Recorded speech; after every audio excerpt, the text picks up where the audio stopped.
I always thought success came easily for people who had the right connections, the right background, or just plain luck. My family didn't have wealth, connections, or any insider knowledge.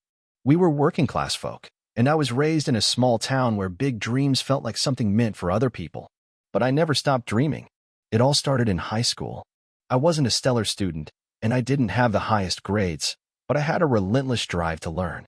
I had this odd obsession with technology, and while everyone else was playing sports or hanging out, I was tinkering with broken computers, learning to code through online forums and free tutorials.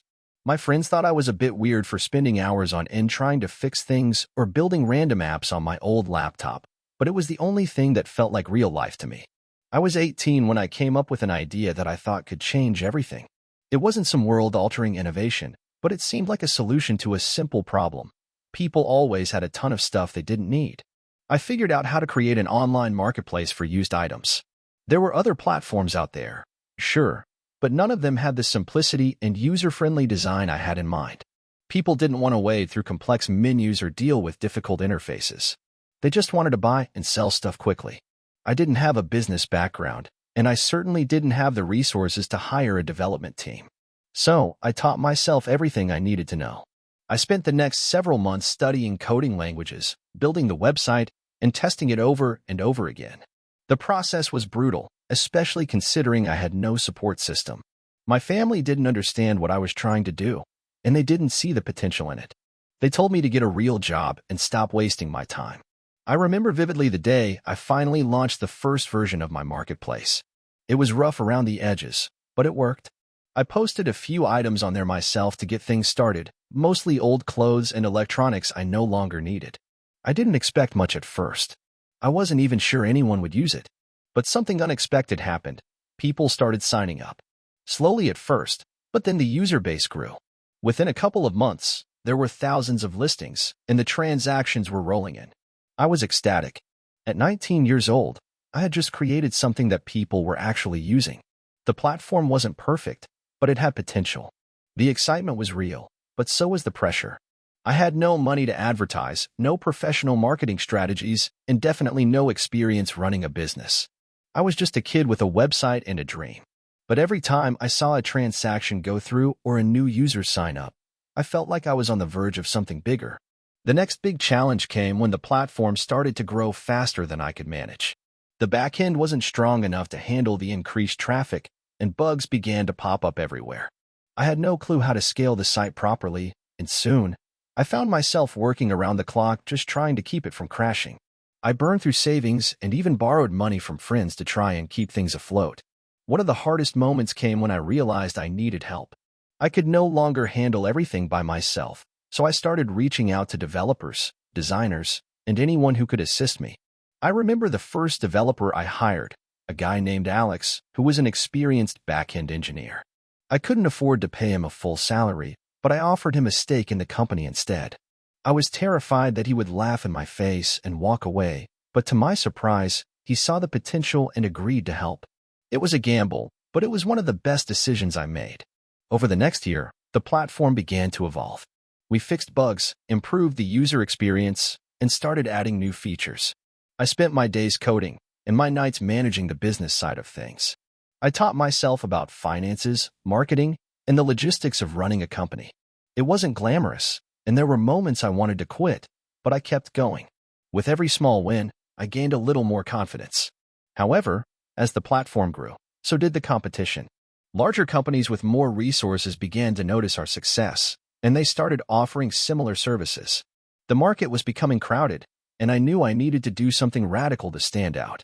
After some brainstorming, we decided to introduce a feature that no one else was offering at the time, an algorithm that would suggest products based on what users had previously bought or searched for. It was a game changer. The feature was a hit. Traffic to the site spiked, and our sales increased dramatically. I felt like I had finally found the key to breaking through the noise of larger competitors. But just as things were looking up, disaster struck.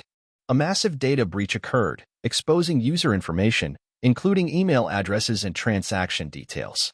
It felt like my world was collapsing. The backlash was brutal. Users were furious, and the media began covering the story, painting our platform as insecure and unreliable. We lost thousands of users in a matter of days. For a while, it seemed like I might lose everything. I had worked so hard, and now I had to face the consequences of not taking security seriously enough. But this is where the real test of entrepreneurship began. I knew I couldn't give up. I took immediate action, hired security experts, refunded affected users, and did everything in my power to rebuild trust. It took months of hard work and a lot of apologies, but eventually, the platform recovered. It wasn't easy, but I learned a lot about risk management and the importance of security in a digital business. By the time I was 22, the marketplace had grown into a major player in the industry. We were profitable, had a dedicated user base, and were regularly featured in the press as one of the most promising startups in the sector. I had gone from a kid with a dream and a broken laptop to running a thriving business with a team of 15 employees. Looking back, I can't help but feel grateful for every failure, every setback, and every lesson I learned along the way. Entrepreneurship isn't about having all the answers. It's about being willing to learn, adapt, and keep moving forward, even when it feels like you're standing on the edge of losing it all. The journey is messy, and it's not for the faint of heart, but if you have the persistence and the belief in yourself, anything is possible. Now, I run a much larger company, and I've expanded into other markets, but I never forget where I came from. I'm still the same guy who tinkered with old computers in my garage, still passionate about solving problems and creating something meaningful. The road to success was far from easy, but it taught me that the only true failure is giving up. And as long as you keep moving forward, you'll get there in the end. If you enjoyed the video, don't forget to leave a like and subscribe to the channel. It helps the content grow and motivates me to create even more great videos. Turn on notifications so you don't miss any new uploads. By the way, I'm curious, when do you usually watch my videos? While working, studying, or just relaxing at home? Let me know in the comments. I'd love to hear from you. Thank you for your support. I've always been one of those people who believe that entrepreneurship is about working hard, thinking outside the box, and eventually getting that big break. I never thought it would be the product of pure persistence, a series of failures, and a small leap of faith. But that's how it happened for me. It started in 2012 when I was just a regular 24-year-old working at a marketing firm. I had just finished my degree in business administration, and while I didn't feel unfulfilled, I had a nagging feeling that I wasn't exactly where I was meant to be. I had always dreamed of being my own boss, and I think it was that feeling that drove me to start thinking about ideas beyond the office. I tried starting a couple of side gigs over the years, nothing serious, just ideas that seemed good at the time. A dropshipping store selling cool phone accessories, a digital marketing agency that went nowhere, and even a small custom t-shirt business that I thought was going to make me a millionaire. Each time, I got excited, invested some money, and then realized quickly that I wasn't passionate about it. I'd run out of steam, hit a wall, and quit. Each failure stung, but it didn't discourage me. I chalked it up as learning experiences, telling myself that entrepreneurship wasn't for the faint of heart. Then, one day in 2017, while working late at the marketing firm, a conversation with a colleague made me reconsider everything. I had been brainstorming ideas for a new side hustle, something different. The problem was, I had no idea what the market actually wanted. I didn't want to start another venture just for the sake of starting it. I wanted something that could grow and had the potential to really change lives, including my own. My colleague was telling me about how they had started a business selling eco-friendly products. They mentioned how more and more people were beginning to care about sustainability, especially younger generations. Something clicked. I had always been an advocate for the environment, but had never seriously thought about how I could monetize that passion. And then it hit me, what if I created a line of eco-friendly products that weren't just for niche markets? What if I could make sustainable, everyday products accessible and cool for the masses? Things like reusable bags, stainless steel straws, biodegradable phone cases, and personal care items, all of them designed with style in mind. I decided I was going to do it. There was just one problem. I had no capital. I had a small savings account from my marketing job, but not enough to launch a full-fledged business. I knew I had to get creative. The first step was validating the idea. I started conducting surveys, joining online forums, and engaging in social media groups to test the waters. I was amazed at how much support I received for my idea. People were genuinely interested in buying sustainable products, especially if they were stylish and convenient. That was my green light. With no money, I turned to crowdfunding. I set up a campaign on Kickstarter, offering early bird specials and exclusivity to attract attention. I spent weeks crafting the perfect pitch video, creating a story behind the brand, and building up my network of potential backers. I figured, if this fails, at least I'll have learned something, but I honestly didn't expect much. I had no experience in the field and no following to speak of, but I was determined.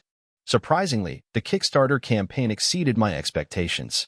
It wasn't a runaway success, but it raised enough money to manufacture a small batch of products. The backers loved the idea and many were repeat customers. My excitement was through the roof. With this small success, I decided to leave my marketing job and go full-time into my new venture.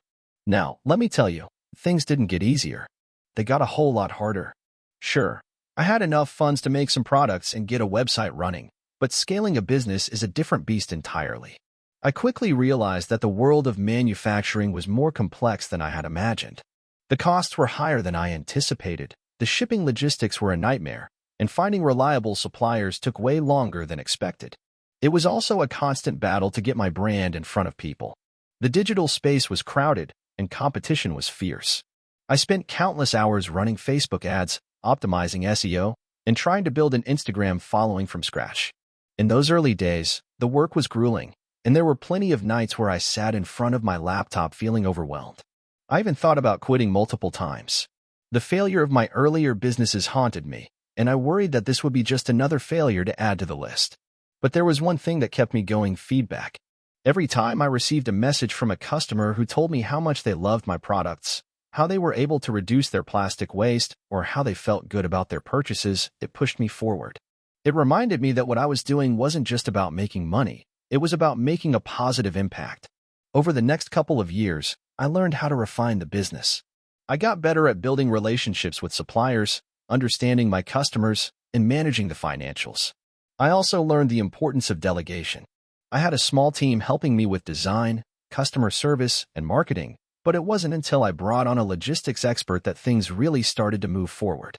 That was the turning point, when I stopped doing everything myself and trusted others to handle the parts one wasn't great at. By 2021, my brand was growing faster than I could have ever anticipated. We expanded into new product categories, launched a subscription box service, and started working with big-name influencers who resonated with our eco-friendly mission. Sales skyrocketed, and we secured partnerships with major retailers. I'm not going to say it was smooth sailing from there, because the challenges kept coming, but it was clear that the hard work was finally paying off. Looking back now, I still can't believe how far I've come. I started out with nothing but a small savings account and a big idea. There were countless setbacks, rejections, and moments when I wanted to give up. But I kept pushing forward, believing that eventually, things would click. It wasn't about a sudden breakthrough. It was about persistence and learning from every mistake. Now, I run a multi-million-dollar business, and while the success feels great, what really satisfies me is knowing that I'm part of something bigger, helping people make better choices for the planet while doing something I'm passionate about. It took me years to figure out, but the truth is, entrepreneurship isn't about finding that one perfect idea. It's about persistence, learning, and evolving through the process. Would I have taken the same path if I knew the hardships I'd face? Maybe not. But I don't regret a single moment of the journey. Every failure, every setback, and every tiny win led me to where I am today. If there's one thing I've learned, it's this: don't be afraid to fail. Fail hard. Fail fast. But always get up and keep moving forward. That's the true essence of entrepreneurship. It was 2017 when I first had the idea that would change everything. I was sitting in my cramped apartment, the kind of place you get when you've just moved to a big city with big dreams but a tiny bank account.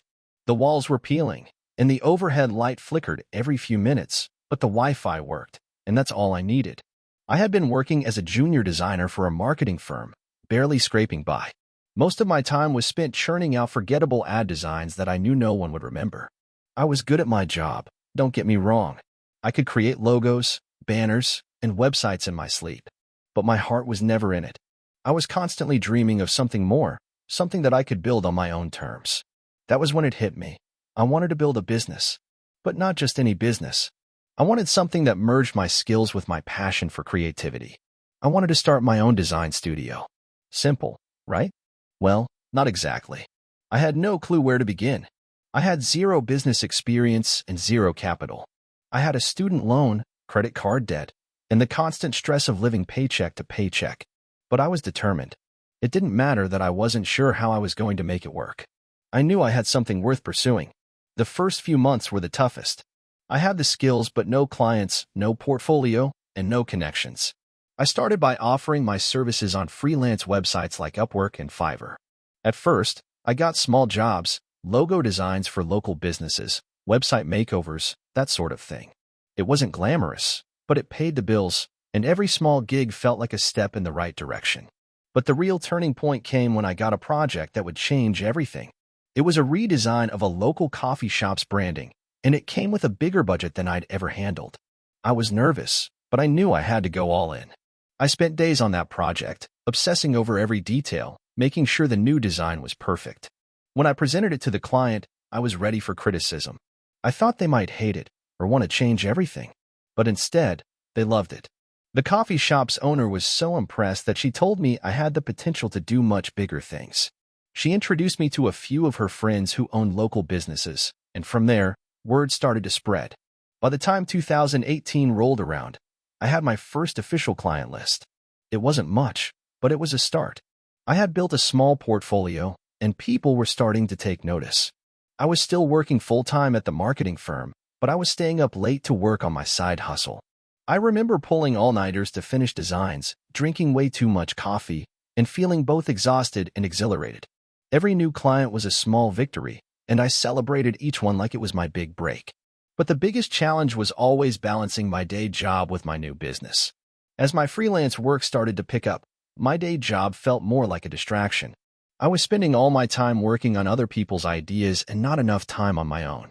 There came a point where I realized that I couldn't keep juggling both anymore. If I wanted to make my design studio work, I needed to take the leap and quit my full-time job. That was one of the hardest decisions I've ever made. I had a steady paycheck, health insurance, and the security of knowing that I could pay rent every month. But I knew if I didn't take the risk, I'd always wonder what if. So, I made the decision. I handed in my resignation and decided to go all in. It was terrifying. My income was about to take a massive hit, and I had no safety net. I spent the next few weeks ramping up my freelance work, networking, and reaching out to potential clients. It wasn't easy, and there were times when I felt like I had made a huge mistake. But then things started to click. In late 2018, I landed a big project, a full rebrand for a startup tech company. They had a solid product but needed help with everything from their logo to their website to their marketing materials. The contract was worth more than I had ever made in a single project, and the client was thrilled with the work. This project opened doors for me in ways I never expected. More clients, bigger budgets, and even a few referrals from people I had worked with earlier. By early 2019, I officially launched my design studio. I had a name, a website, and a small team.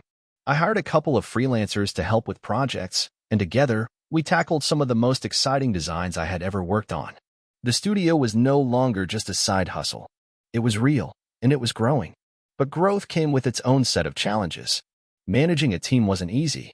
As a solo entrepreneur, I was used to handling everything myself, from the design work to the invoicing to the client communications.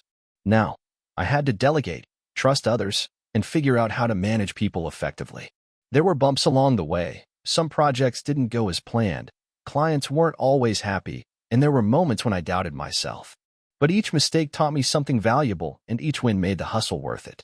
By the end of 2019, my studio was bringing in consistent income, and I had enough to pay myself a modest salary. Things were looking up. Then, the pandemic hit. 2020 was a tough year for everyone, and the design world wasn't immune. Clients were cutting budgets, projects were getting postponed, and many businesses were scrambling to stay afloat. I had to pivot quickly. I shifted focus toward helping businesses transition to an online presence, offering affordable web design packages, and creating branding that could help small businesses stay relevant during the crisis. The pivot worked. In fact, it turned out to be the smartest move I ever made. As more businesses went online, they realized how important it was to have a strong digital presence, and my studio became a go-to resource for those looking to make the transition. By mid-2020, I had expanded my team even further.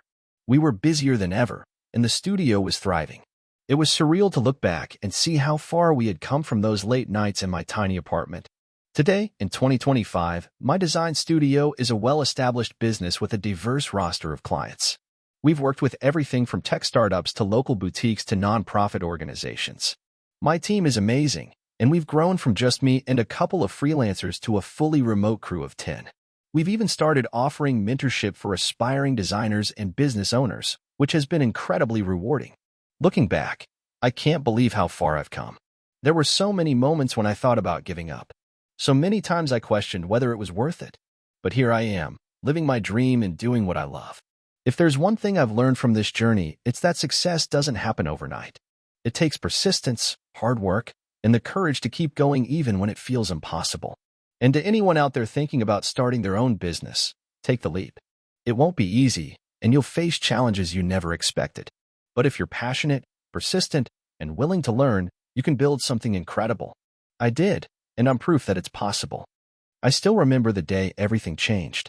It was late in the evening when I received a phone call that would mark the beginning of my entrepreneurial journey, one that I never thought I'd embark on. Up until that point, I was just a guy working a 9-to-5 job in a cubicle at a marketing agency, living a life that felt more like autopilot than an adventure. Let me take you back to how I got here, and how a simple mistake led me down a path I never could have predicted. It all started in the early 2010s. I was fresh out of college, eager to make my mark in the world.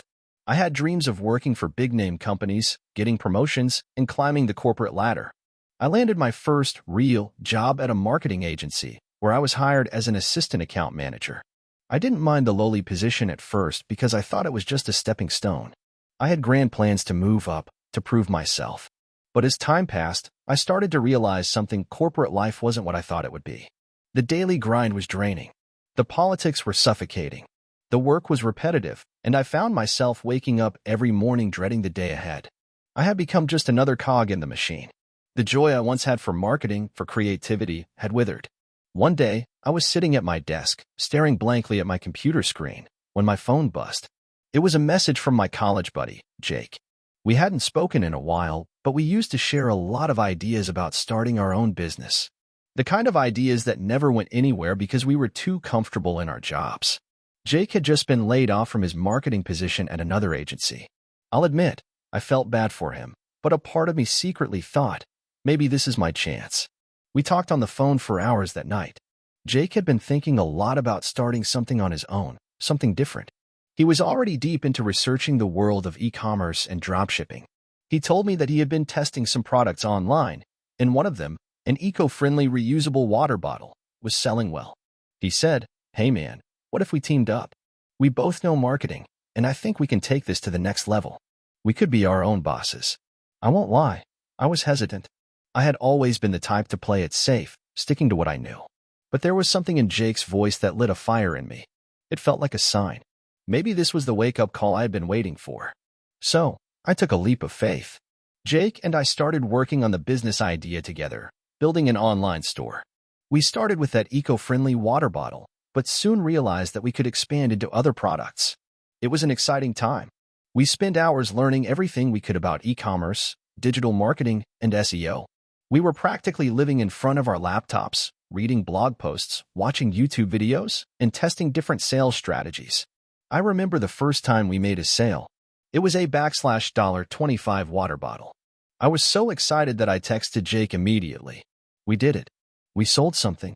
It felt like we had cracked the code. Sure, it wasn't a fortune, but it was a step in the right direction.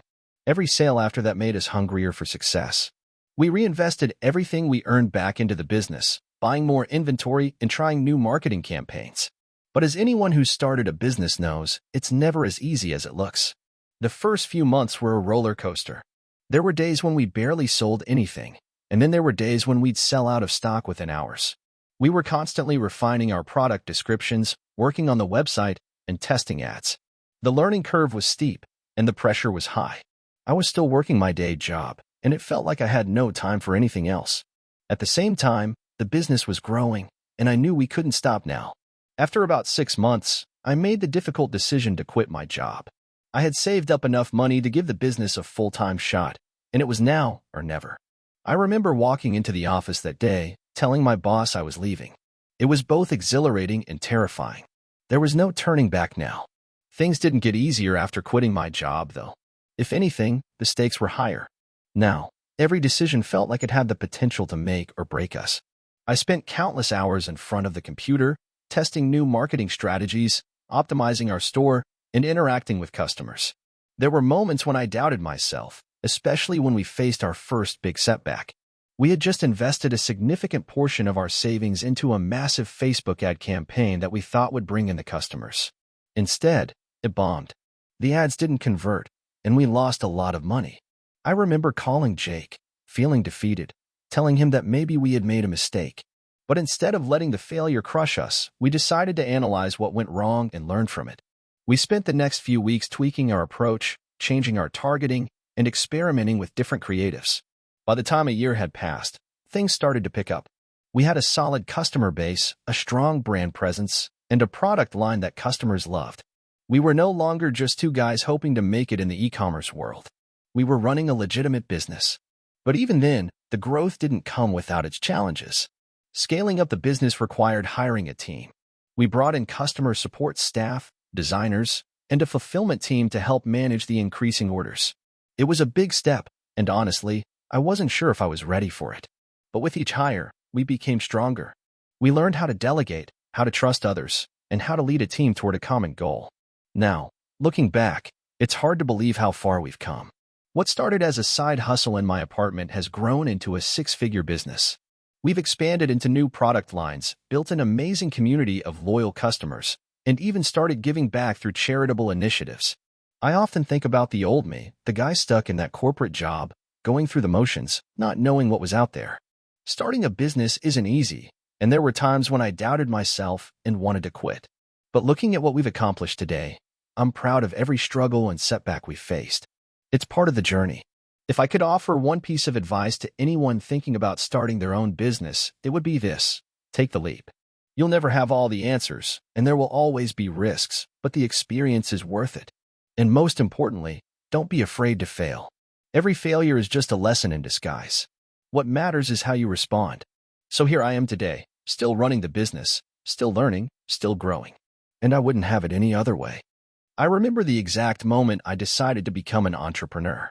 I was sitting in my cramped office cubicle, staring at the dull, fluorescent lights overhead, watching as they flickered intermittently. My coffee, which was supposed to fuel me through the day, had gone cold hours ago.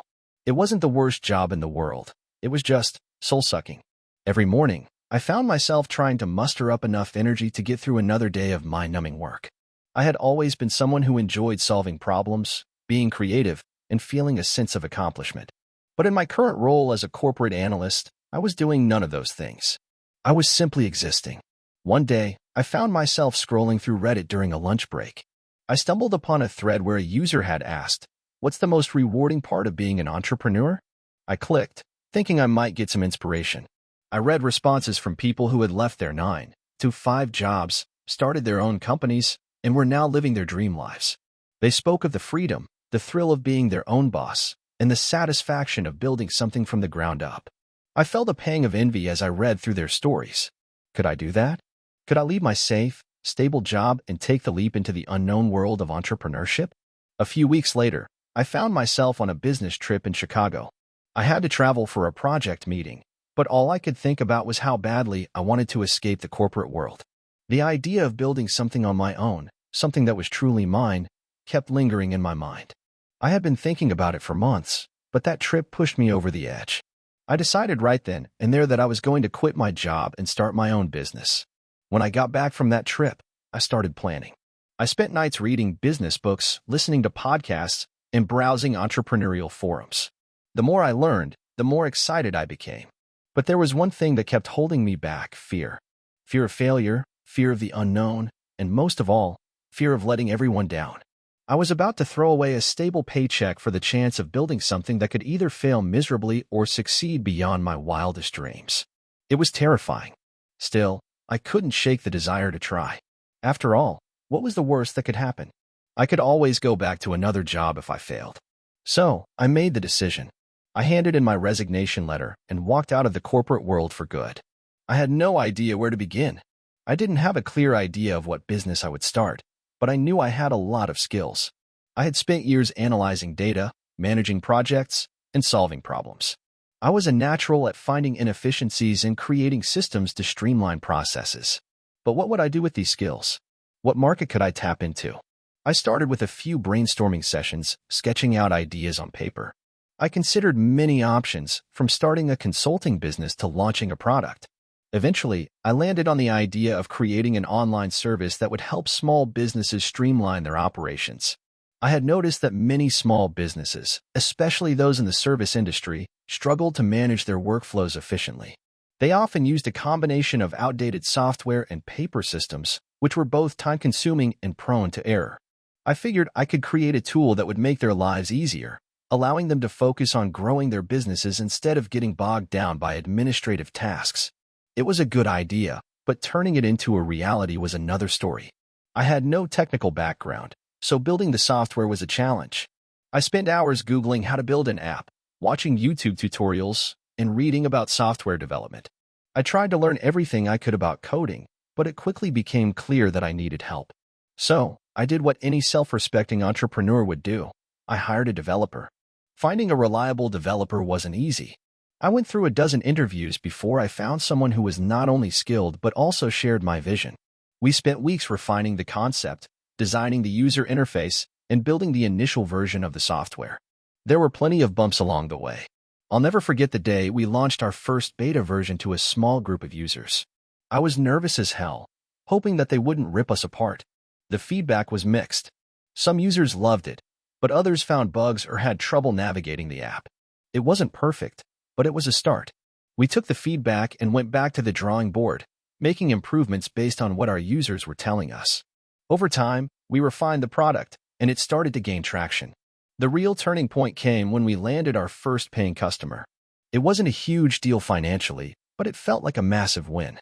Someone was willing to pay for the service I had created.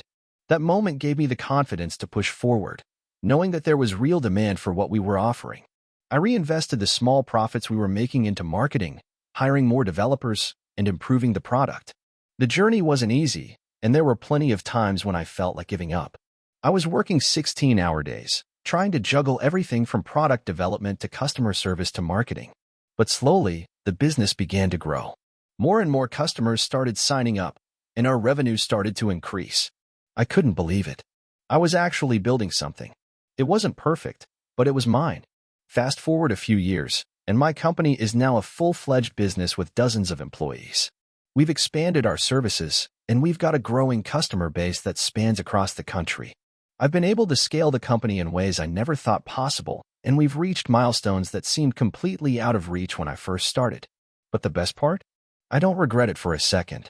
I've had my fair share of sleepless nights and moments of doubt, but I wouldn't trade this journey for anything. Entrepreneurship has its ups and downs, but the feeling of creating something from nothing is unmatched. I've learned more about myself, my strengths, and my weaknesses than I ever could have in the corporate world. Would I go back to a 9-to-5 job?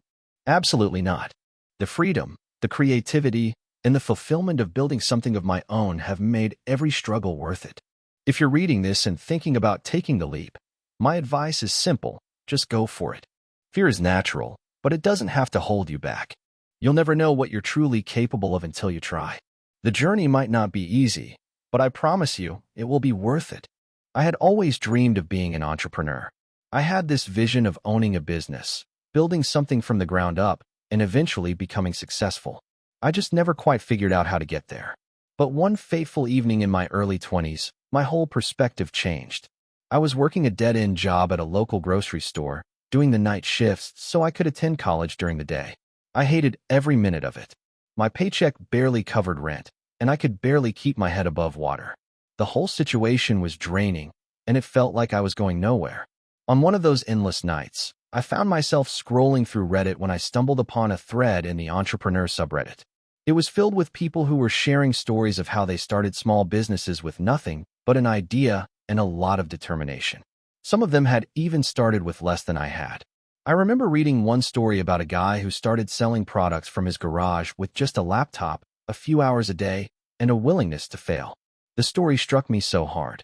I realized that if he could do it, maybe I could too. At that moment, I decided to take the plunge. I had no plan, no funding, no experience, but I was tired of waiting for something to happen. I wanted to make something happen.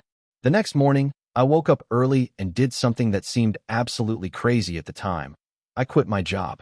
The sense of relief I felt was almost overwhelming, but I also had this underlying anxiety creeping in.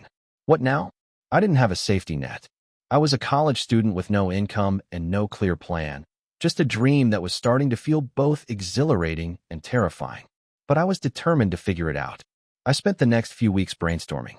I didn't have much money to start a business, but I had a skill. I was decent at graphic design. I had spent countless hours in college playing around with Photoshop and Illustrator, creating logos, posters, and graphics for local clubs and events. It wasn't a full-fledged business, but it was something I could work with. I figured I could start offering freelance design services. I built a simple website, using a free template and teaching myself how to code enough to make it look somewhat professional. I added a portfolio of work that I'd done for friends and clubs, and then I launched my business. No fanfare, no big marketing campaign, just me and my computer. The first few weeks were tough. I didn't have any clients, and I spent way too much time trying to figure out how to market myself. I was posting on every social media platform I could think of, reaching out to local businesses, and cold emailing anyone who looked like they might need design work. I even gave out free designs in exchange for testimonials, hoping that some of those would lead to paying gigs. And then, after about a month of struggle, something unexpected happened. A small local bakery reached out to me. They needed a logo, and they liked my work. I was over the moon. It wasn't much money, but it was enough to keep me going. I completed the logo, and they loved it. That project turned into a steady stream of referrals from people in the local community who saw the logo and liked it. The momentum started to build, slowly but surely. As I gained more clients, I started to learn about running a business. I figured out the basics of pricing, how to manage multiple projects, and the importance of good customer service. I also realized that I was working way too hard for not enough return. My hourly rate wasn't cutting it, so I started to learn about value-based pricing. I began charging based on the value my designs provided to the business, not just the time it took me to create them. This was a game changer. But despite all this progress, I still felt like something was missing. I loved design, but I didn't want to just be a freelancer forever. I wanted to scale. I wanted to build something that could run without me being in the weeds of every project. I had no idea how to make that leap, but I knew I had to figure it out. I spent months researching everything I could about building a business. I read books, listened to podcasts, and found mentors who had been where I was and had scaled their own businesses. One of the best pieces of advice I received was to start building a team. At first, I was hesitant. I had always been a one-person operation. I was afraid of giving up control. But the more I thought about it, the more I realized that I couldn't do it all alone if I wanted to grow. So, I took the plunge again and hired my first freelancer, a graphic designer from another part of the country. I was nervous. What if they didn't deliver quality work? What if my clients were unhappy? But it turned out to be one of the best decisions I ever made. The freelancer did an amazing job, and it freed me up to focus on bringing in more clients. That was the moment I started to see the potential for real growth. By this time, my business was starting to pick up some steam. I had a small but solid team, and we were taking on bigger projects. My revenue increased, and I was able to hire more people. Over the next couple of years, I expanded my business into a full-service design agency. I brought on project managers, account executives, and even a sales team. I never expected to have employees, but slowly, my little side hustle had turned into a real business. The growth didn't come without its challenges, though. There were plenty of sleepless nights spent working on client issues, managing cash flow, and dealing with growing pains. There were times when I thought I was in way over my head. But each time I felt like I was about to sink, I reminded myself why I started in the first place, to create something of my own, to build something that could stand on its own, and to prove that I could make it work. Now, years later, my agency is thriving. We have a great team, an impressive portfolio, and a solid client base. It's still a roller coaster ride at times, but I can't help but look back on the days when I was a 22-year-old college student, barely scraping by, and wonder how I got here. If there's one thing I've learned, it's that no one's journey to success is the same. There's no magic formula or easy road. It's about taking risks, learning from failures, and surrounding yourself with people who believe in you and your vision. The road will always be uncertain, but that's part of the excitement. I'm proud of what I've built, but I know the journey is far from over. I didn't start with much. I didn't have a fancy degree, a massive network, or a ton of money. But I had determination. And that's what made all the difference. To anyone out there thinking of taking the leap into entrepreneurship, do it. Start small, start messy, but start. You might not know exactly where you're going, but if you keep moving, you'll get there. And when you look back, you'll be amazed at how far you've come. Let me take you back to the time when I was at my lowest. I was fresh out of college, had no real job prospects, and my bank account was in the red. It wasn't supposed to be like this. I had spent 4 years of my life working tirelessly toward my degree in business, only to find myself unemployed and feeling like I had wasted my time. Like most college grads, I thought that once I had that shiny degree, the world would open up to me. But when the job search started, reality hit hard. My phone stayed silent, my inbox was empty, and every time I clicked apply, the rejection emails started pouring in. I had done everything I was supposed to do. I had attended networking events, sent hundreds of tailored resumes, and even worked part-time internships. Still, I couldn't seem to get past the dreaded interview stage. I remember sitting in my cramped apartment, scrolling through LinkedIn, watching everyone around me posting about their new jobs, their shiny careers, and all the connections they were making. I felt like I had missed some memo about how to crack the code of post-graduation success. But there was one thing that I did know. I wasn't going to sit around and feel sorry for myself. That wasn't going to get me anywhere. I decided to start my own business. Now, this may sound crazy, starting a business when you're broke, inexperienced, and lacking connections, but something inside me clicked.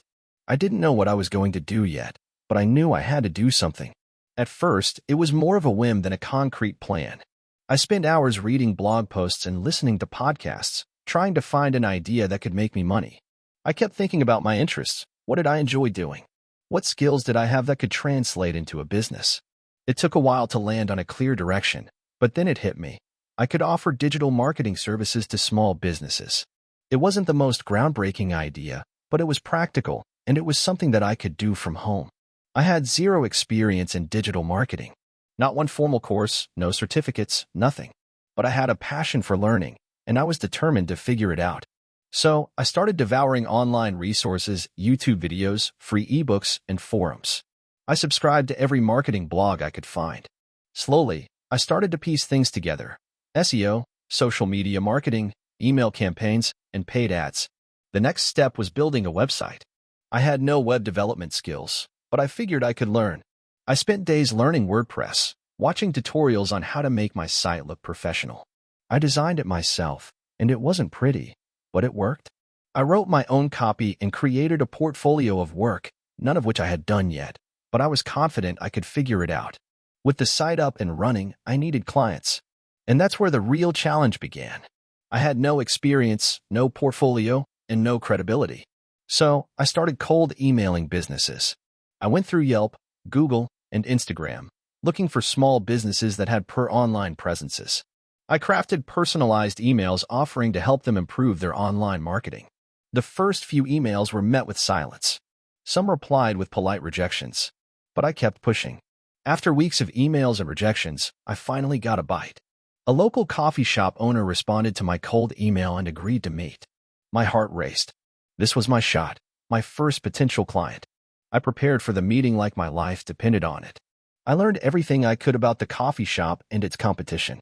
I didn't have much to show for myself, but I had a solid plan of action for how I could help them grow their business online. I still remember the meeting clearly.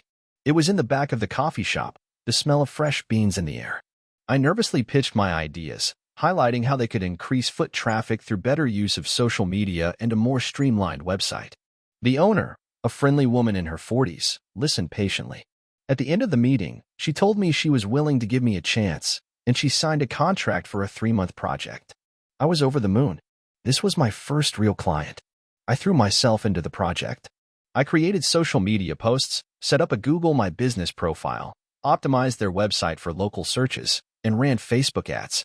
It wasn't easy. There were setbacks. Some posts didn't get the engagement I expected, and the website design took longer than I anticipated. But I kept at it, learning from every mistake and adjusting my strategies.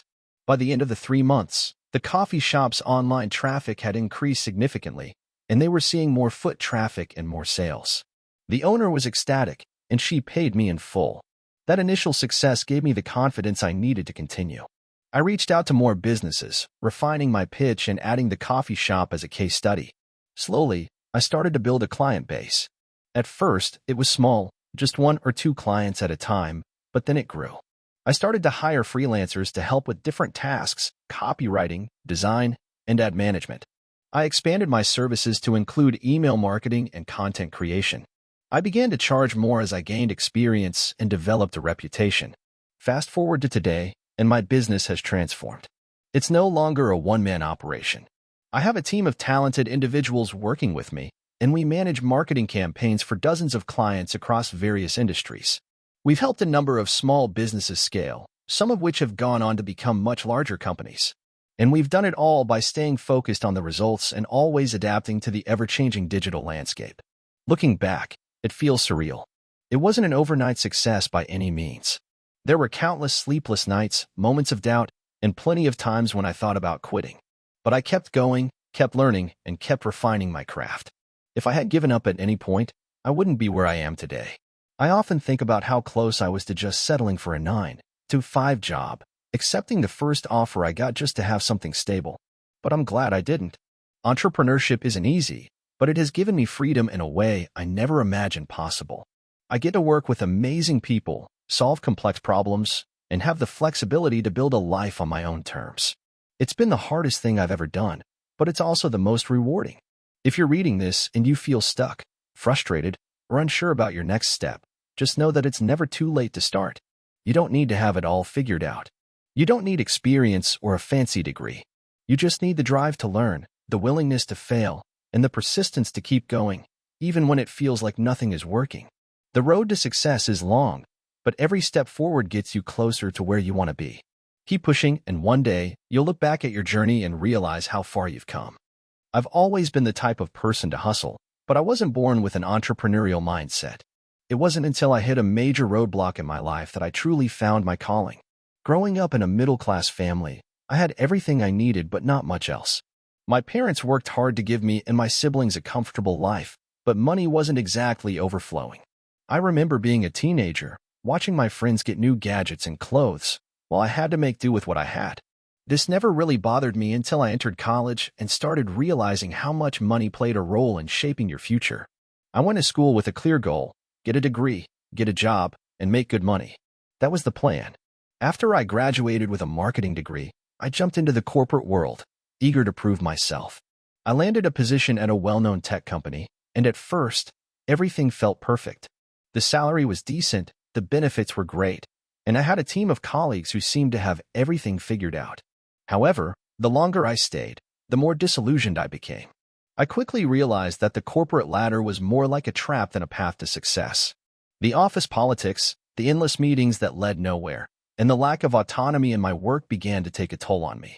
I was expected to spend 40 to 50 hours a week doing things that felt meaningless, and I could see the older employees around me burning out, their passion for the job gone long ago. I'll never forget the moment I decided I couldn't keep living like this. It was a Wednesday afternoon. I was sitting in a conference room with a group of colleagues, listening to another pointless meeting about how to optimize a project that had already failed. My mind was drifting, and suddenly, I thought to myself, what am I doing here? Why am I wasting my time on this? That was the turning point.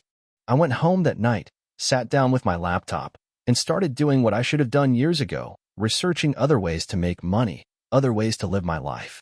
I'd always had an interest in e-commerce, but I never thought I could actually start my own business. The idea seemed too far-fetched, too risky. But that night, something clicked. I realized that I had nothing to lose. I was already unhappy in my job, and I knew I didn't want to be stuck in the same cycle for the next 30 years. So, I made the decision to take a leap of faith. The next few months were a blur of late nights, researching, testing, and learning. I started small, creating a basic online store through Shopify and selling some products I sourced from Alibaba. At first, I was just trying to figure out how to get the website to look decent and how to advertise my products. I didn't know anything about digital marketing or branding, but I was willing to learn. Every day, I spent hours reading blogs, watching YouTube videos, and experimenting with ads. I'll be honest, those early months were tough. My first few campaigns were complete flops. I spent money on Facebook ads that didn't convert, and I struggled to even make a single sale. But I wasn't about to give up. I had quit my job and put everything into this venture. I knew if I didn't figure it out, I would be back at square one. Eventually, my persistence paid off. I managed to get my first sale, then another, and another. The feeling of seeing that notification pop up on my phone, "You've made a sale," was something I'll never forget. It was a small victory, but it was all I needed to keep pushing forward. Over the next year, I fine-tuned my business. I learned how to optimize my ads, how to target the right audience, and most importantly, how to create a brand that resonated with my customers. I started offering better customer service, which made a huge difference in building trust with my audience. I also expanded my product line, testing different niches to see what resonated the most. There were still challenges. Cash flow was tight, and there were many nights where I wondered if I had made a huge mistake. But with every challenge came an opportunity to learn and grow. And slowly, my business started to scale. I reinvested every dollar I made back into the business, hiring a small team to help with customer service and logistics. Fast forward to today, and my life is completely different. I'm no longer working for someone else, and I don't have to worry about a boss telling me when I can take time off. I'm not saying it's easy, because it's far from it. Running a business comes with its own set of challenges. Hiring the right people, managing cash flow, staying ahead of the competition. But the freedom I have now is something I wouldn't trade for anything. Looking back, I can see how much I've changed. I've gone from someone who was afraid to take risks to someone who embraces them. I've learned to trust myself, my instincts, and my ability to figure things out. The most important lesson I've learned, though, is that failure isn't the end, it's just part of the process. Every failure taught me something valuable that I could apply to the next project. I'm not where I want to be yet, but I'm a lot further along than I ever thought I would be. If you had told me 5 years ago that I'd be running my own successful online business, I wouldn't have believed you.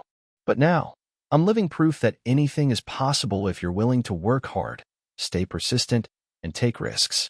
If you're reading this and you're thinking about starting your own business or taking that leap of faith, my advice is simple: do it.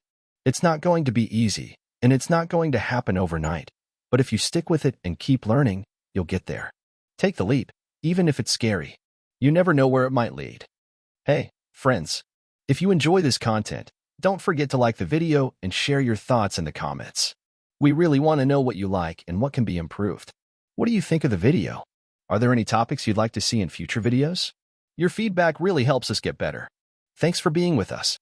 I had always considered myself the kind of person who just did things rather than the kind of person who dreamed big. I didn't think of myself as an entrepreneur until one day, in a dusty old second-hand store, everything clicked. It was the summer of 2019, and I had just moved to a new city. I had a basic job in marketing, nothing fancy, but it paid the bills. My routine was simple: work, eat, sleep, repeat. At first, I was excited to be in a new place, but after a couple of months, the novelty wore off. I found myself wandering the streets aimlessly during weekends, just trying to figure out what to do with myself. One Saturday afternoon, while I was walking around the city's Old Town district, I stumbled across a second-hand store that was like no other I'd ever seen. It was a tiny space, stacked high with antique furniture, vintage clothing, and countless knickknacks. The owner, an older gentleman with a weathered face, was sitting behind a counter, reading a newspaper. He barely looked up when I entered, which suited me just fine. I wasn't looking for anything in particular, just browsing. As I wandered through the aisles, I came across a small, vintage record player. It was dusty and scratched, but it had a certain charm. It looked like something my grandparents would have had. I wasn't even a big fan of vinyl records, but for some reason, I was drawn to it. It was priced at $50, which seemed a bit steep for something so old and worn, but something told me it had potential. I asked the owner about it. He chuckled and said, "It's been sitting here for years. Not much interest in old stuff like that anymore. But hey, if you want it, $50 is all it'll cost you." I didn't know why, but I bought it. Something about the record player felt like it was worth more than just its price. I figured I could clean it up, maybe fix it, and resell it if nothing else. I didn't know at the time, but that impulse purchase would mark the beginning of a life-changing journey. Over the next few weeks, I took the record player home and started tinkering with it. I researched how to clean it, replace parts, and get it working again. I discovered a whole community of people who loved vintage items, especially things like record players, radios, and turntables. The more I learned, the more fascinated I became with the idea of restoring old electronics and selling them to people who appreciated their history. It wasn't just the record player. As I dug deeper into this world, I began to realize that there was a massive market for refurbished vintage electronics. There were entire online communities dedicated to it, and people were paying top dollar for high-quality, restored items. I had found a niche I had never even considered before, but I still had a full-time job. I started working on small restoration projects in my spare time. I'd find old electronics at garage sales, thrift stores, and online auctions. It was a slow process at first, and I didn't make much money, but it was something I enjoyed. It was also something I was good at. Over time, my skills improved, and I started selling my restored items on platforms like eBay, Etsy, and even on local classifieds. One day, I received an email from a buyer who had purchased a restored vintage radio from me. She loved it so much that she asked if I could find another one for her. I realized I was onto something. There were people out there who didn't just want a product, but a story. They wanted to own something with history, something that had been cared for, something that was unique. At that point, I made the decision to go all in. I quit my marketing job, took a deep breath, and started my own small business. I wasn't sure how it would work out, but I figured I had nothing to lose. I had learned enough to know there was a demand for high-quality, refurbished vintage electronics, but what I needed was a better business model. I needed to differentiate myself from the other sellers in the market. I decided to specialize in rare and hard-to-find vintage items, not just any old electronics. I set out to build relationships with people who had valuable collections they wanted to sell or get restored. I found a way to offer custom restoration services where customers could send me their broken or worn-out pieces, and I'd bring them back to life. My first big breakthrough came when I restored a 1950s jukebox for a collector. It was in bad shape when I got it, but I put in the time and effort to get it working like new. When I delivered it to the client, he was thrilled. He was so impressed with my work that he referred me to a friend of his who happened to own a chain of retro-themed bars. That client wanted to buy several jukeboxes for his establishments, and I suddenly had a large order on my hands. That order changed everything. It allowed me to hire a small team and invest in better tools and equipment. I went from working out of my apartment to renting a small workshop. Business picked up quickly, and I found that not only did people love the products, but they loved the service. I built a reputation for quality and attention to detail. Soon, I had a loyal customer base that spanned not just across the country, but internationally. As I expanded, I realized there was something even more powerful than the products I was selling. It was the stories behind those products. Each piece of vintage equipment had a history, a story that connected people to the past. And I wasn't just restoring electronics, I was preserving memories. My clients weren't just buying items, they were buying a piece of history. It hasn't always been easy. There have been times when I've questioned whether I made the right decision to leave my stable job and take the risk. There have been moments when orders didn't come through as expected, or when a restoration project turned out to be far more complicated than anticipated. But through it all, I've learned to be resourceful and resilient. As of today, my small business has grown into a full-fledged operation with multiple employees. We've expanded our product offerings to include custom furniture restoration, retro-themed decor, and even collaborations with artists who specialize in vintage designs. I'm now working on opening a storefront where people can come in, see the products, and learn about the restoration process firsthand. Looking back, it all started with a random trip to a second-hand store and the impulse to buy a dusty old record player. I never imagined that one purchase would lead me to where I am now. It's a journey that has taught me more about perseverance, creativity, and the importance of taking risks than I could have ever imagined. To anyone out there who feels stuck or unsure of their path sometimes, all it takes is one small spark of inspiration to set you on a completely new trajectory.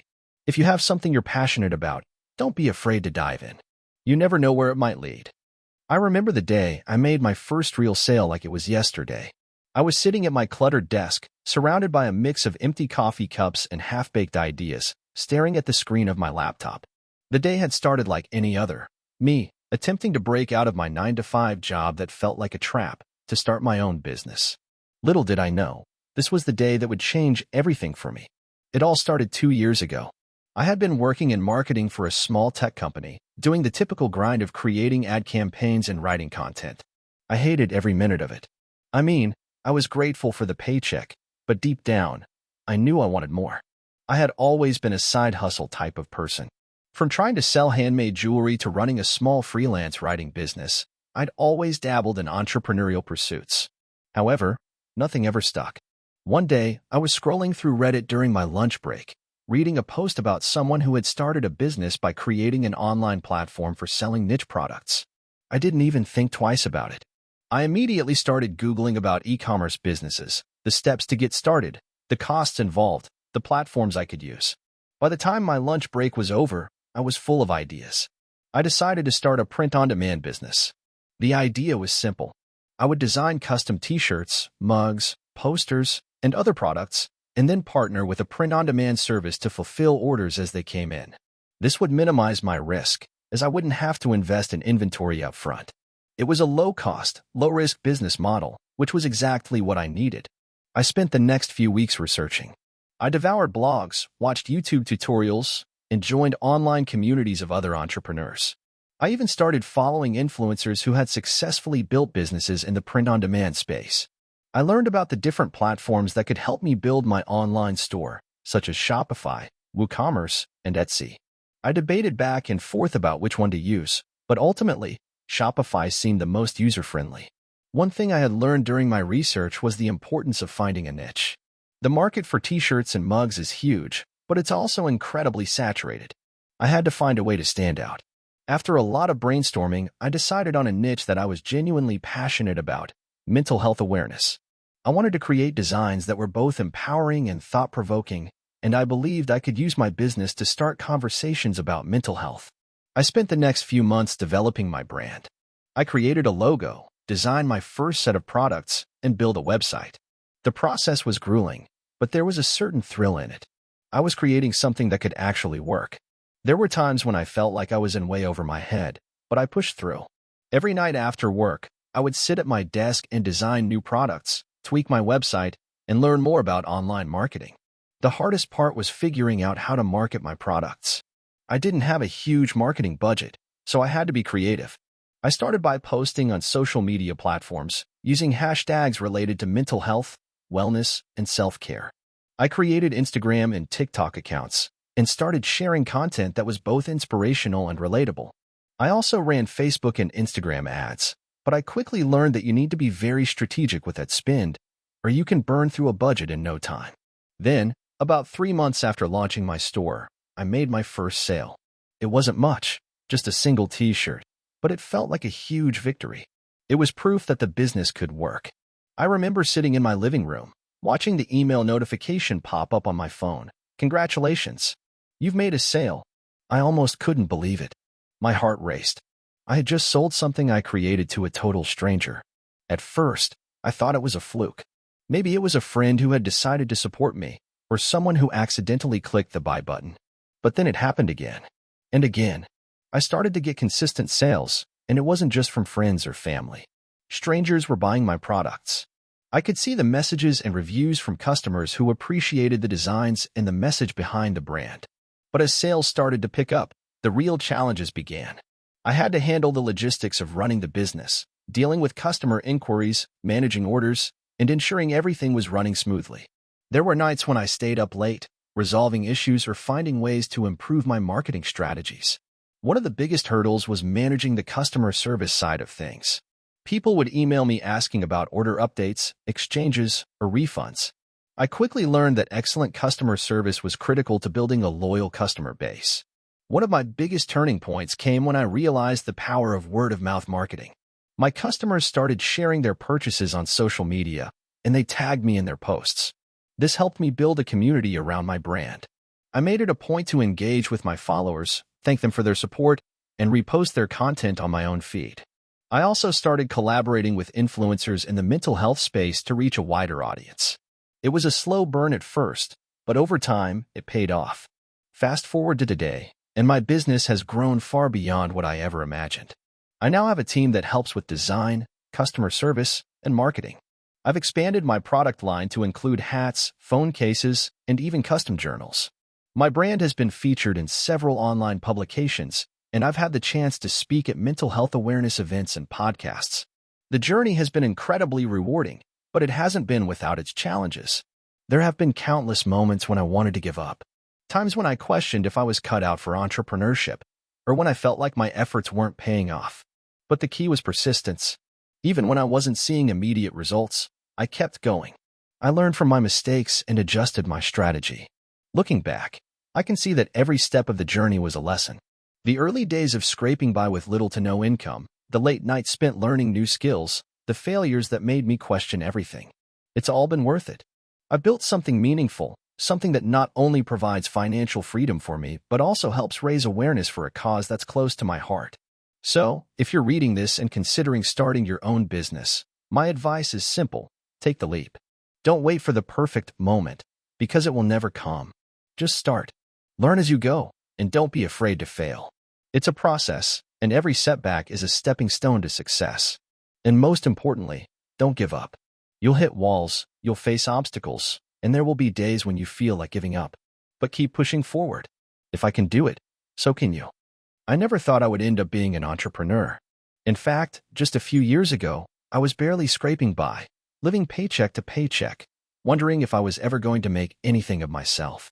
But now, here I am, running my own business, and I'm not sure where it all began. It all started when I was 26. I had just finished grad school and was working as an entry-level marketing analyst at a small company. I had a decent salary, benefits, and a small, cozy office where I could set up my 2 monitors. Most people would have been thrilled with the job, but I was frustrated. Every morning I'd sit at my desk, staring at data sets, creating reports, and attending endless meetings that seemed to go nowhere. I felt like I was doing good work, but I wasn't really growing. I wasn't challenged. And most importantly, I wasn't in control of my own future. I started to get obsessed with the idea of starting my own business. I didn't have any clear vision or concrete plan at first, but I was consumed by the thought of creating something from scratch. Something that was entirely mine, where the outcome was based on my decisions and not dictated by someone else. I began researching. I read books, articles, and watched videos. I started following successful entrepreneurs on social media and devoured their stories, hoping to catch a glimpse of the secret formula. But the more I learned, the more overwhelmed I became. I had no business experience. I didn't even have a product in mind. All I had was a burning desire to break free from the 9-to-5 grind and build something that could truly make a difference.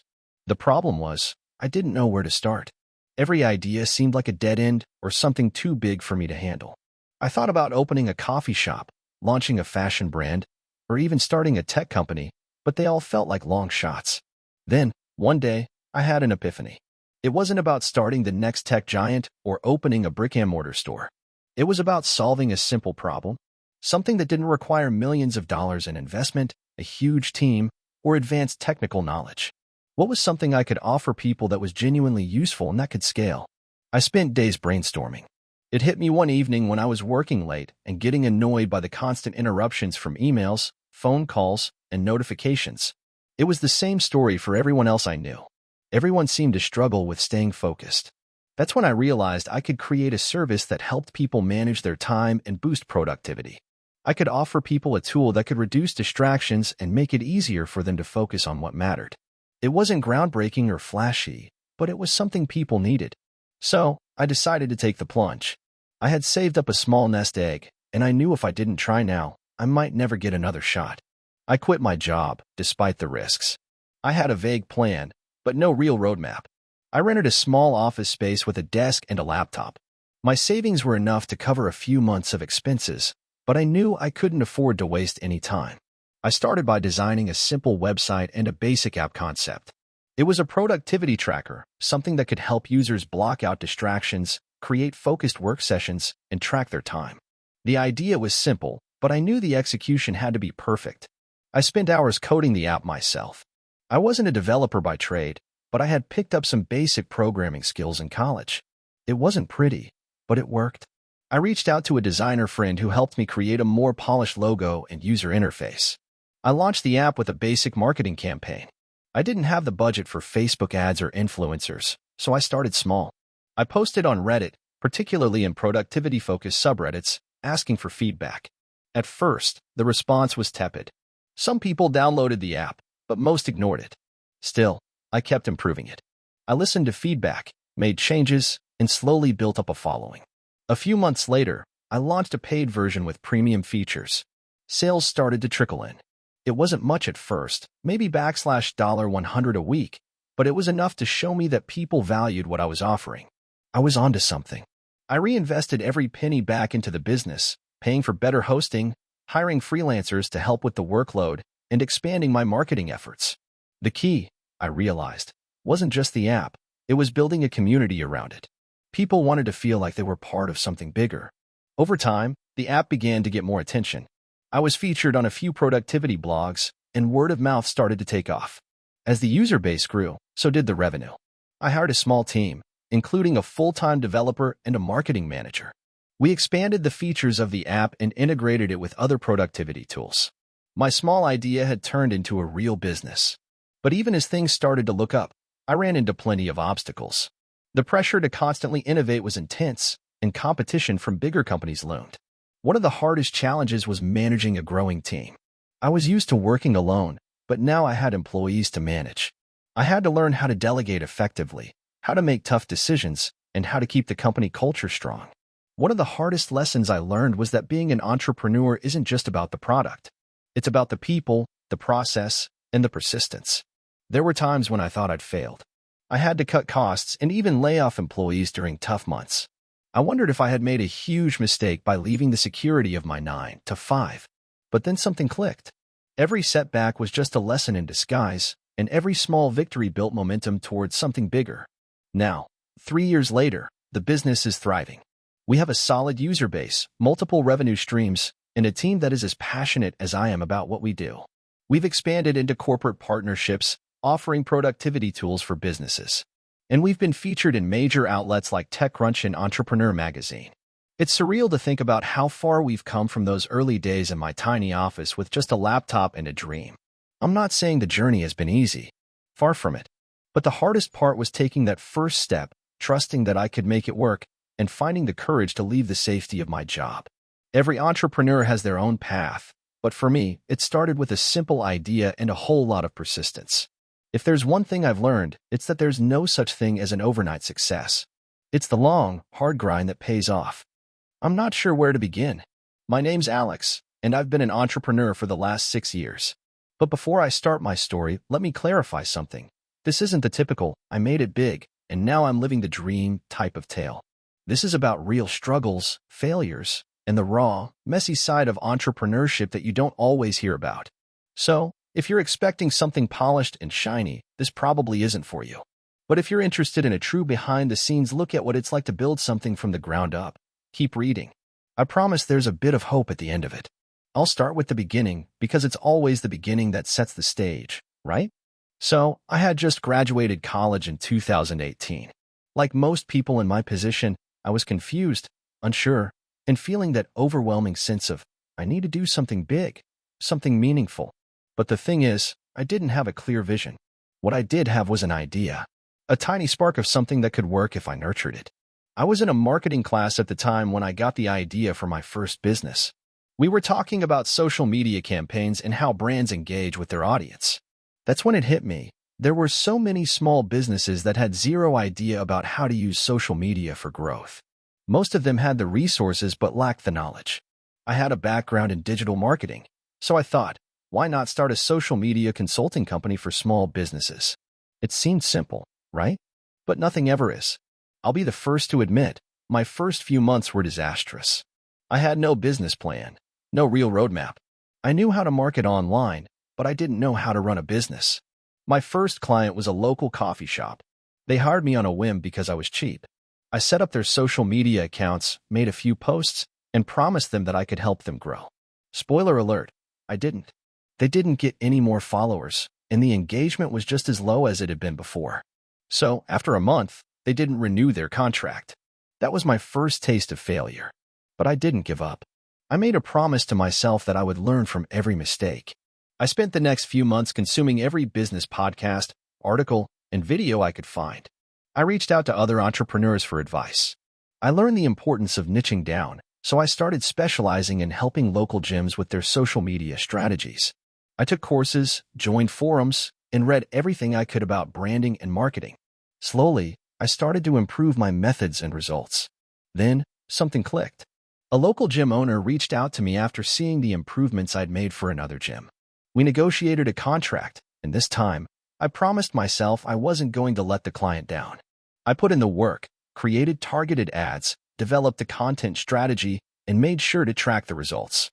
After just a few weeks, the gym started seeing an increase in membership signups. And that was the first real success I had. That success was enough to get a few more clients. Over the next year, I expanded my business to 5 clients. But it wasn't easy.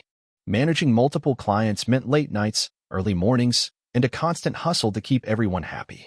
I was constantly learning on the job.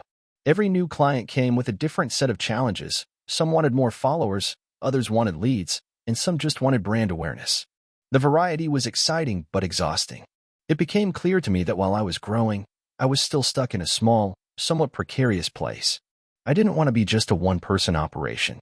I wanted to build a real agency. That's when I made the decision to hire my first employee, Sarah. She was a freelancer I had worked with a few times and was incredibly talented at graphic design. I could see her potential. Hiring her was a big leap, but I knew it was the right move. Soon after, I hired 2 more people, a content strategist and a community manager. I transitioned into being more of a manager, stepping away from the day-to-day grind of client work and focusing more on scaling the business. But of course, it didn't go smoothly. About a year after bringing on the team, I hit a financial wall. It was the summer of 2021, and for some reason, every client I had was scaling back. The world was still reeling from the pandemic, and businesses were tightening their belts. I had employees, overhead, and no guaranteed cash flow. For the first time since starting the business, I felt like I was going to lose everything. I sat in my apartment one night, overwhelmed, with numbers on the screen in front of me, trying to figure out how to make payroll. It was one of the lowest points of my life. I was close to making the decision to shut everything down. But then, I remembered the lesson I'd learned early on: resilience. I didn't have to give up. Instead, I needed to pivot. I went back to my roots and decided to go all in on automation and software tools. I looked into ways to streamline our processes, focusing on systems that could help us take on more clients without necessarily hiring more people. I invested in a project management tool, outsourced some of the admin work, and worked with my team to improve our workflows. The change didn't happen overnight, but within a few months, things started to get better. Our efficiency went up, and we were able to take on more clients without increasing our expenses. The breakthrough came when I took a bold step and raised our prices. We had been undercharging for too long. I had always been afraid of losing clients if I raised rates, but I finally realized we had earned the right to charge what we were worth. Surprisingly, clients didn't leave. They appreciated the results we had been delivering. Our revenue grew, and we managed to stabilize the business. By 2023, we were a fully functioning agency with a solid client base and a small team of talented people. We had 20 clients, a steady stream of income, and a clear direction. But the journey didn't stop there. I had learned that no matter how much success you achieve, the fear of failure never really goes away. But if you keep working, keep learning, and keep adjusting, things can improve. Slowly, but surely. Today, I'm in a much better place. I no longer stay up late at night wondering if I'm going to make payroll. My team is strong, our systems are streamlined, and we're scaling. The business is profitable, and I'm finally getting to a point where I can think about taking a step back and maybe even enjoying life a little bit more. If there's one thing I've learned through this whole process, it's that there is no perfect path to success. It's a messy, winding road full of unexpected turns, setbacks, and moments when you feel like you can't go on. But if you stick with it, you'll realize that the failures along the way aren't the end of the story, they're just the beginning of the next chapter. So, if you're out there trying to build something, my advice is this: keep going, keep learning, and above all, keep trying. It might be tough right now, but the results will come if you stay the course. That's my story. It's far from over, but it's mine, and I'm proud of how far I've come. I hope this helps someone out there who's feeling stuck or unsure. We're all in this together. I had always been the kind of person who believed in the safe route. I grew up in a small town where the idea of entrepreneurship seemed as foreign as the moon. My parents, both teachers, instilled a sense of stability in me. They always told me to aim for a steady job, something with benefits and retirement plans. And for most of my life, I believed them. But that all changed the day I got laid off from my desk job. I was working as a project manager at a mid-sized company in the city. The kind of job that everyone told me I should be grateful for. I was making a decent salary, had health insurance, and the occasional work trip to nice places. But something about it felt hollow. There was no passion in it. Every day, I woke up and put on a suit that I didn't care about, drove to an office that felt like a second home I didn't want to be in, and worked on projects that didn't ignite any sense of purpose. It wasn't until the day I got laid off that I realized I had been living in a bubble of comfort, ignoring the nagging feeling in the back of my mind that there was something more. I remember getting the call from my boss while I was in the middle of making coffee one Tuesday morning. "We're going in a different direction," he said. "It's not you, it's the company. We're restructuring, and unfortunately, your position is being eliminated." I don't know what hurt more, the shock of losing my job or the fact that I had no idea what I was going to do next. I was 29, without any savings to speak of, and utterly clueless about what my next step should be. The only thing I knew for sure was that I didn't want to go back to another cubicle job. I had to find a way to make something work on my own terms. The first few weeks were tough. I spent a lot of time applying for new jobs, but something in me resisted the idea of going back to the same kind of work that had made me miserable in the first place. I needed something different. I was lucky enough to have a few friends who were already in the entrepreneurial world, and they pushed me to think bigger than just getting another job. One of them, a friend from college, had started a small online business selling handmade jewelry. She was doing well, living life on her terms, and it sparked something in me. I started brainstorming ideas. What could I sell? What could I create? I thought about my hobbies, my interests, the things that made me happy. One day, I was walking through a park, lost in thought, when I noticed how many people were using their phones to take photos and videos. A light bulb went off. People love taking pictures, but they often struggle to make their photos look good. That was it. What if I could create a business around helping people take better photos with their phones? I went home and spent the next few days researching. I read articles, watched YouTube tutorials, and joined online communities about photography and smartphone accessories. It wasn't long before I realized there was a huge market for accessories and tools designed to help people take professional quality photos with their phones. So, I decided to take the plunge. I started designing and sourcing a line of portable smartphone lenses, tripods, and other photography tools. It was scary at first. I had no experience in manufacturing, no background in e-commerce, and no idea how to market anything. But I knew I couldn't go back to my old life. I used what little savings I had left to buy a small batch of lenses and tripods from a manufacturer overseas. My first few months were a blur of late nights spent working on the website, social media accounts, and trying to figure out how to set up an online store. I took terrible photos of my products, wrote copy that sounded like it was written by a robot, and tried my best to optimize my site for Google search, though I had no clue what I was doing. My first month of sales, a grand total of $250. But I didn't let that stop me. Every time I sold a product, I took it as a win. I began studying the best practices for online marketing, content creation, and branding. Slowly but surely, my sales began to creep up. I invested in better photography equipment to showcase my products, learned how to write better product descriptions, and figured out how to use social media to build an audience. I started a blog and a YouTube channel, teaching people how to take better photos with their phones. By my 6th month, I was starting to see some traction. My website traffic was growing, I was getting more sales, and my customer reviews were positive. But the real game changer came when a well-known influencer in the photography space stumbled upon my products. She posted a review of my lens kits on her Instagram, and within 24 hours, I was flooded with orders.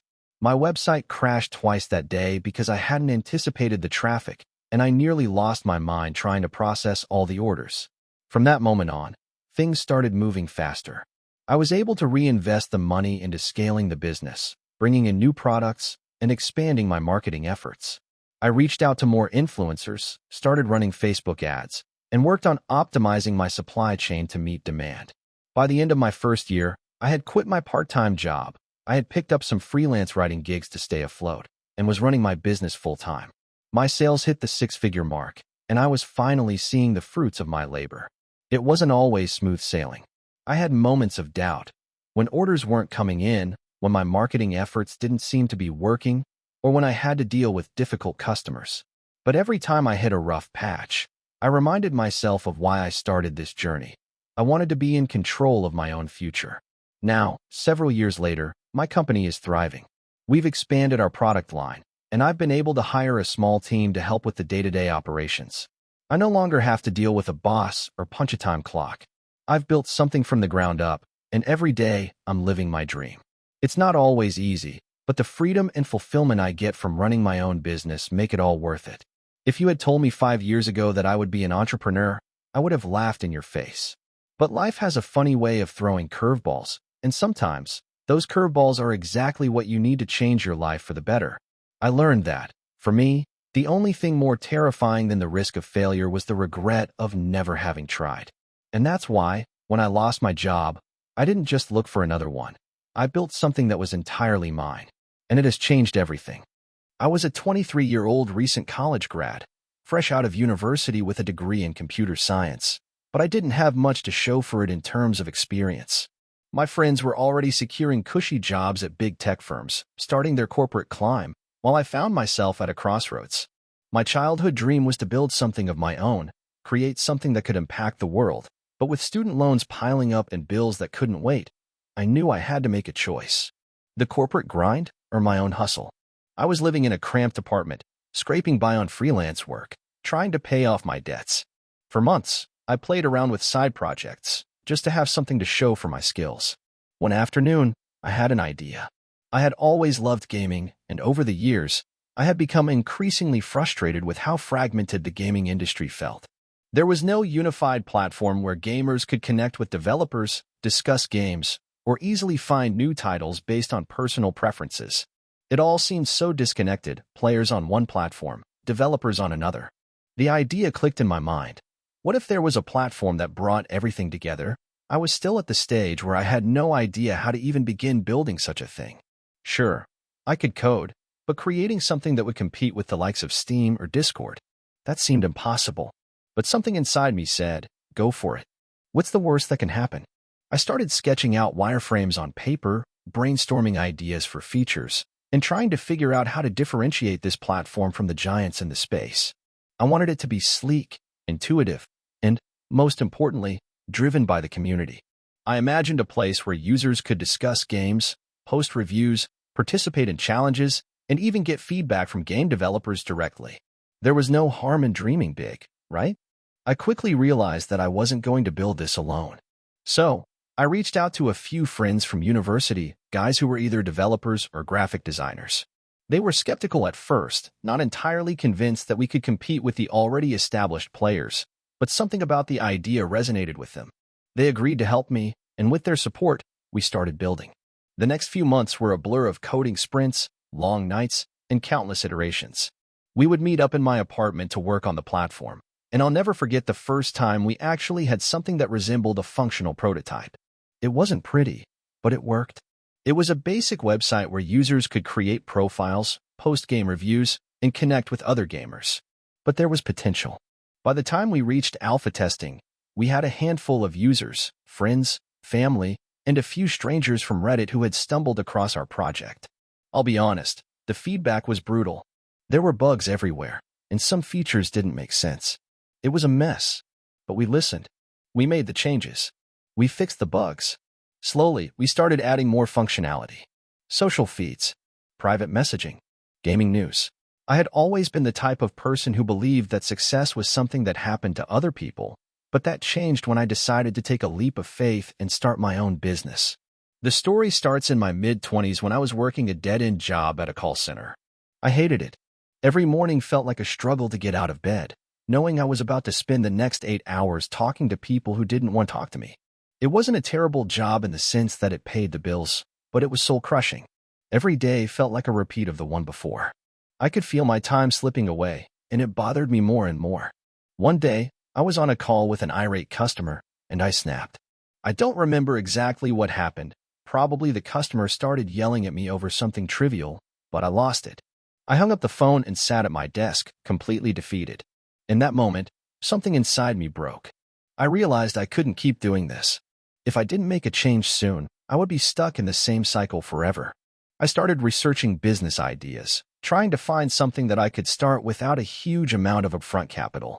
It had to be something that could help me break free from the corporate grind. I looked into e-commerce, social media management, and digital marketing, but nothing seemed to click until I stumbled upon a niche that I knew well: custom-designed phone accessories. I had been a phone accessory junkie for years.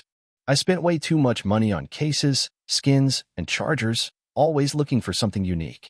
I had a knack for identifying trends in phone accessories before they went mainstream. That was when it hit me: why not start an online store selling unique, custom-designed phone accessories? It was something I was passionate about, and I had the knowledge to create a product that would stand out in a crowded market. So, with a mixture of excitement and dread, I took the plunge.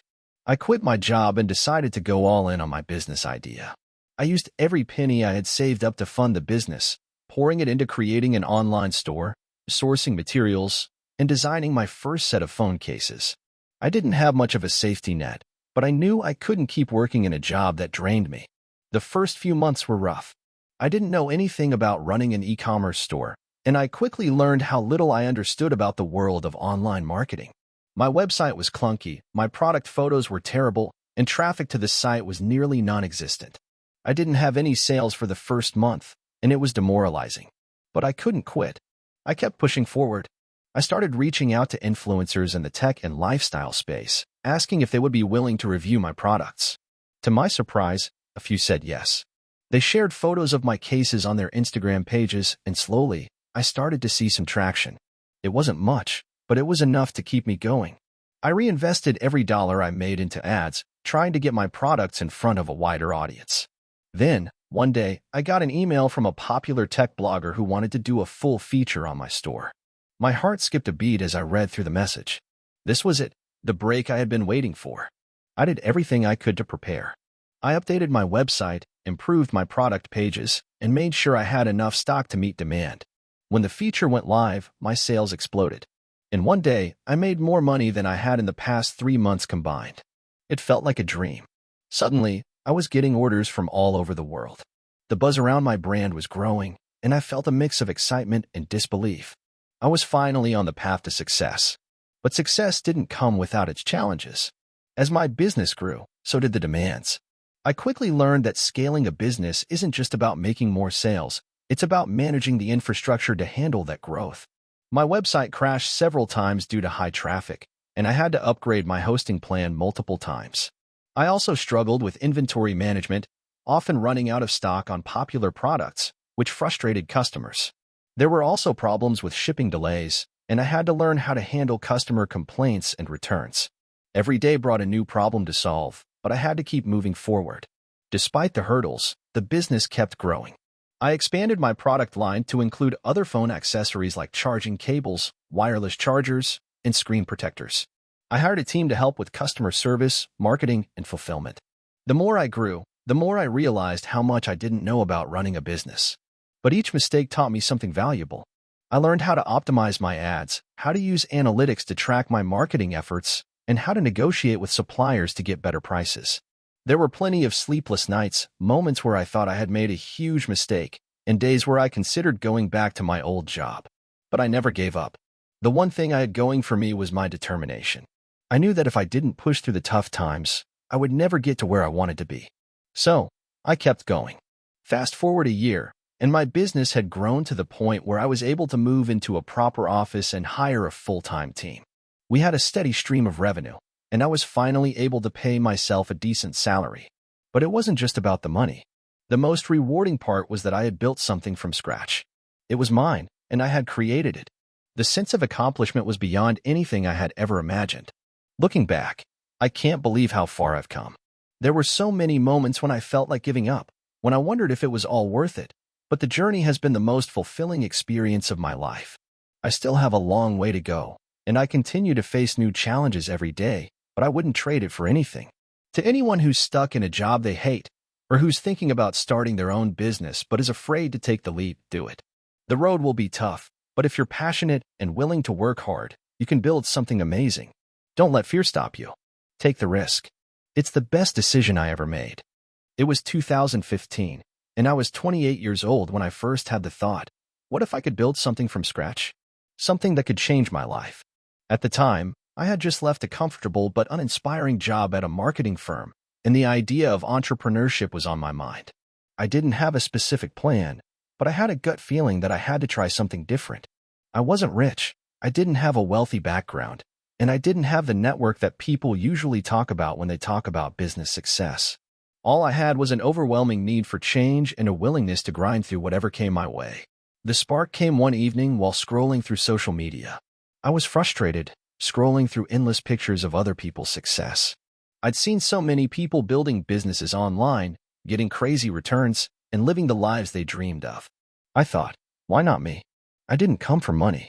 I wasn't the most educated person in the room, and I didn't have a fancy network of friends or family who could give me a leg up. My family didn't understand the tech world, and I often felt isolated in my ambition.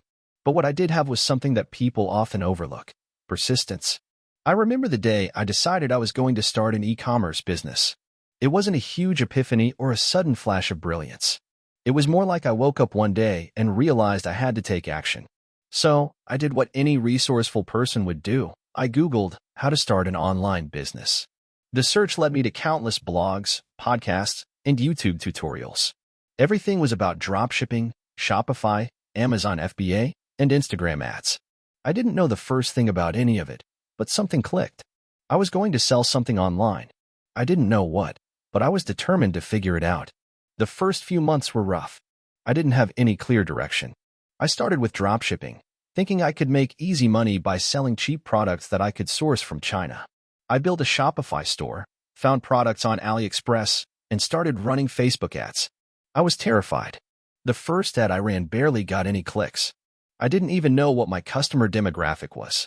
I was burning money on ads and getting frustrated as sales trickled in, if at all. But I kept going. Every day, I would tweak my store, update my ads, change my product listings, trying to figure out what worked. Every failed attempt felt like a small victory, because each one brought me closer to understanding what I was doing wrong. Then, after months of trial and error, something finally clicked.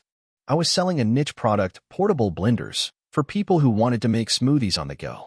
It wasn't revolutionary, but I figured out a few key things: targeted Facebook ads to the right audience, optimized product descriptions, and customer service that made people feel like they were part of something. It wasn't a massive success, but it was enough to get me hooked. I was still far from making it. By that time, I had spent most of my savings, and my family was starting to ask tough questions. They didn't understand why I was pouring so much energy into a business that wasn't giving me any returns. But I couldn't give up. The idea of being my own boss, the idea of building something from nothing, was too powerful. So I kept at it, tweaking and learning. Eventually, things began to snowball. I expanded my product offerings, added new categories to my store, and improved my marketing. I started building an email list and promoting deals and offers. Slowly but surely, sales began to increase. My evenings were spent responding to customer queries, handling returns, dealing with suppliers, and doing whatever it took to keep the business running smoothly.